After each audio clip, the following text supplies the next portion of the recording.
G'day and welcome back to the A to Z of Clarinet. My name's Philip and we have reached D. Now D can stand for a lot of things when it comes to clarinet. It could be dynamics, direction, Debussy, dances of Galanta. D's no, but what I decided on was diagnosis. Now I'm no doctor, well at least not the kind of doctor that can help you, but diagnosis is a huge part of my job, whether I'm teaching students or practicing myself. Diagnosis is getting to the root cause of any problem we might have in our playing or in our practicing. It might seem like a boring topic, but diagnosis is crucial to effective practicing. Now I wince whenever I hear someone say, work smarter, not harder. Now, I get the sentiment behind it. I do understand why people say that, and we should be smart about how we practice. But I do get the feeling that some people are trying to avoid working hard. They're trying to avoid spending time working on things, when really what I think that phrase, work smarter, not harder, is actually trying to get at is that we should make more of the time we have allotted to practice. This is where diagnosis comes in. If we're just practicing blindly, playing from beginning to end through our pieces, through our excerpts, over our scales, all that kind of stuff, if we're just blindly going from beginning to end, we're not really practicing, we're playing. Now, playing is an important part of our practice sessions, and we should be playing music every day, if for nothing else than the sheer enjoyment of it. But we shouldn't play from beginning to end and call that practice. For dedicated practice, we need to hone in on what it is that we're not doing to our full potential and working really hard with a laser beam focus right on that skill or on that particular section. So to diagnose a problem, first we actually need to identify that we have a problem, okay? So we have a few tools at our disposal. Firstly, we have our ears. Using our ears, we're going to hear when something is not quite right. We're going to hear if we're out of tune, hopefully. We're going to hear if we're fumbling over a particular phrase. We're going to hear if our articulation is not exactly what we want it to be. Secondly, we have our bodies. What it feels like when we're playing. Quite often when we're practicing, we'll notice some tension. Maybe we'll be biting, we'll have a bit of a sore lip, maybe we'll have a bit of stiffness in our forearms or in our shoulders, something like that. Now, tension is the enemy. If we have that tension, if it's possible that we might get an injury, it's probable that our playing is already suffering too. And finally, we have gear. We have our equipment, all these wonderful little electronic gadgets where we can, we've got our tuner to check in with our intonation. We have our metronome to keep us accountable to that beat. And of course, we have our recording device, which we should have on us at all times. Now, it should go without saying that our instrument will let us know what's going wrong too. But having these bits of equipment around can really help us find out not just how to fix problems, but where those problems are and what it is we're having issues with. So we have our tools that will tell us if we have something wrong, and we also probably have some practice techniques. Maybe you do some scales, maybe you've got some finger exercises, tonguing exercises, all of those kind of things, different rhythms. But in between those two things is diagnosis. It's figuring out what it is that is actually causing the problem and what we should then do about it. More often than not, it's pretty easy to figure out what the underlying problem is. Spoiler alert, it's usually air. Now, when we have several factors contributing to an issue, that's when things get a little bit complex. Now, you know that I'm a simple guy and I like my step-by-step approach. So here's what I do. Here's my method for going through my diagnostic technique. Now, my diagnostic process is to go through a list of likely issues, starting with the more simple and working toward the more involved. That way, if there's a simple fix, I'll get to that before I tear my hair out working on something more involved. Firstly, check your gear. Make sure your reed is working. Make sure your reed's balanced. Make sure it's on the mouthpiece correctly. Make sure that all the tone holes are being covered correctly and the springs are yielding the way they should, just so that you know it's not the instrument at fault. Now, we all know the old saying, a poor worker blames their tools. Yeah? Okay, but a real craftsperson will make sure that their tools are sharp to begin with. Secondly, air. Now, I joked about it before, but proper air support is at the heart of excellent clarinet playing and great music making. Thirdly, embouchure. This is the valve between our air support and our instrument. We've checked our instrument, we've checked our air. Now, this is where the rubber hits the road. Then I like to move on to fingers. finger placement and finger fluidity is so essential to really good technical playing, as well as beautiful legato. So that's up there on the list as well. Then I like to look at articulation.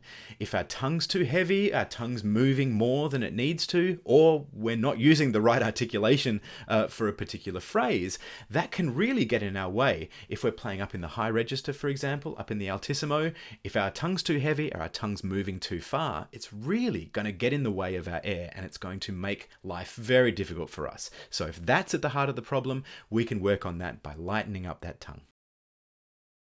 And finally, we have coordination.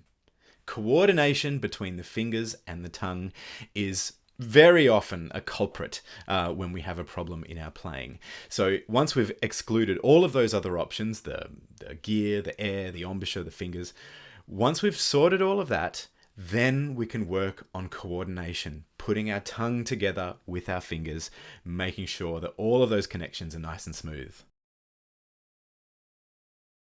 All right, let's put this to the test. I'm going to do a little bit of practice now on D for Debussy. We're going to do a little bit from the Premiere Rhapsodie on the first page. I'm pretty sure you know the bit I'm talking about. So I'm just going to do a little bit of that, and I'm going to go through my diagnostic process to see what's going on, because I'm not particularly happy with it.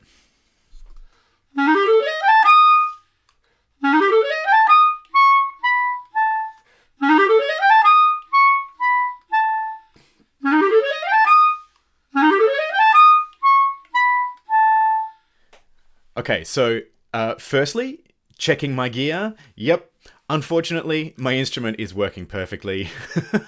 So I know the problem is with me. Moving on now to air. Air, I think, is a big problem. I think that my support is not quite solid enough throughout that whole section.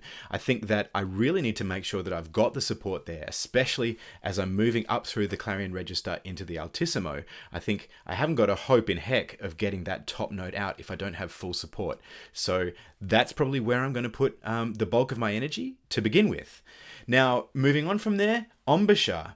Yeah, I noticed, you might have noticed too, I've got a little bit of air leaking, so I think I could really focus on getting those corners nice and active, and that should help out there as well. Let's do a bit of work on that. Let's see if that helps.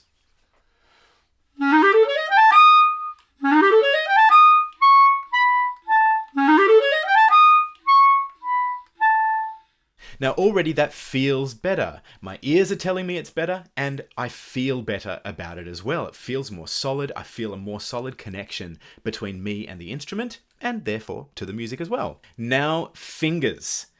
I did notice something when I was playing that. Now, if you look at the passage that comes immediately before this one, you'll know that we have our G sharps going there. And I did notice while I was playing, using my body, using my fingers, that as I went up into the into the clarion register, after I took my fingers, my left pinky off the B key, I found that it moved up toward my ring finger so that it was poised to play the G sharp. Now, when I'm going to the A, I don't want that finger to be there. I want that to stay above the keys that it's most likely to use.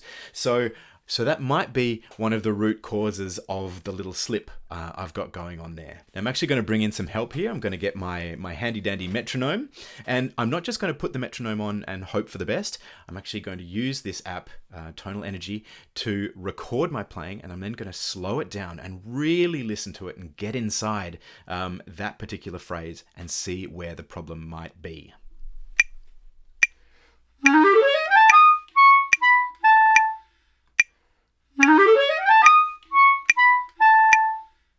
Okay, so I'm now going to have a listen back to that, and I'm going to slow it down so that I can really get inside what I'm playing.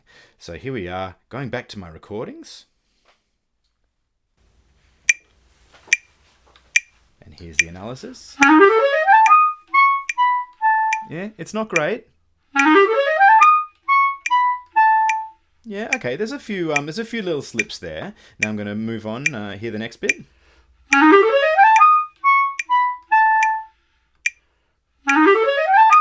Yeah, so I'm hearing that little smudge there just before or after the A. I'm not entirely sure where it is. So I'm going to move this little cursor back here, and I'm going to adjust the speed so that it's a bit slower, and we can listen to that again. Oh, that's terrible. Yeah, just as I thought. Let's see if we slow that down even further.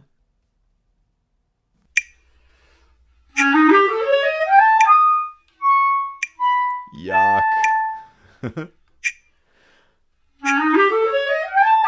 Yeah, so now we can hear exactly where that problem is, and we can address it. So now that I've spent that 5 minutes really getting inside that particular phrase, I can now hear that the problem is getting from the G to the A. So I'm going to aim my practice toward that. I'm going to focus on the relationship between the G and the A. What's my finger doing? What can I do to make that more efficient? So there's my diagnostic process. I hope that's been helpful to you. I know that's just a tiny little glimpse into what might otherwise be a long and fairly involved process of figuring out what it is we need to work on in any particular phrase or in any particular piece. But I hope this has been helpful to you. I'm looking forward to seeing you next week for E. I'm pretty sure you can guess what E is going to be, but maybe I've got something helpful in there for you as well. If you enjoyed this video, please give me a like, leave a comment down the bottom if there's something you'd like me to talk about in a future video. But in the meantime, take care, and I'll see you soon.